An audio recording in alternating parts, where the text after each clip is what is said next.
ভারতের পশ্চিমবঙ্গের নির্বাচনের কোনো প্রভাব বাংলাদেশে পড়বে না বলে মন্তব্য করেছেন পটুয়াখালী 2 আসনের সংসদ সদস্য ডক্টর শফিকুল ইসলাম মাসুদ। বাউফল উপজেলা জামায়াত কার্যালয়ে হিন্দু নেতাদের সঙ্গে এক মতবিনিময় সভায় প্রধান অতিথির বক্তব্যে তিনি এসব কথা বলেন। সভায় প্রায় অর্ধ শতাধিক হিন্দু ধর্মাবলম্বী নেতাকর্মী উপস্থিত ছিলেন। এতে সভাপতিত্ব করেন বাউফল উপজেলা জামায়াত ইসলামীর আমির মাওলানা রফিকুল ইসলাম। সভায় আরও উপস্থিত ছিলেন বাউফল কালীবাড়ি মন্দিরের সভাপতি জীবন কৃষ্ণ সাহা, সাধারণ সম্পাদক অধীর চন্দ্র দাস সহ স্থানীয় নেতারা। ডক্টর শফিকুল ইসলাম মাসুদ বলেন, পার্শ্ববর্তী রাষ্ট্র ভারতে নির্বাচন অনুষ্ঠিত হয়েছে।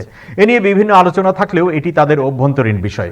এর সঙ্গে বাংলাদেশের কোনো সম্পর্ক নেই এবং এ কারণে দেশের সাম্প্রদায়িক সম্প্রীতির ওপর কোনো প্রভাব পড়বে না। তিনি আরো বলেন, আমরা সব ধর্মের মানুষ মিলেমিশে ছিলাম, আছি এবং থাকব।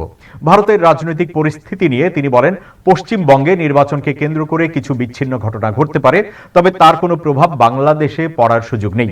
হিন্দু নেতাদের উদ্দেশ্যে তিনি বলেন, আগামী 5 বছর তিনি তাদের পরামর্শ নিয়ে কাজ করতে চান।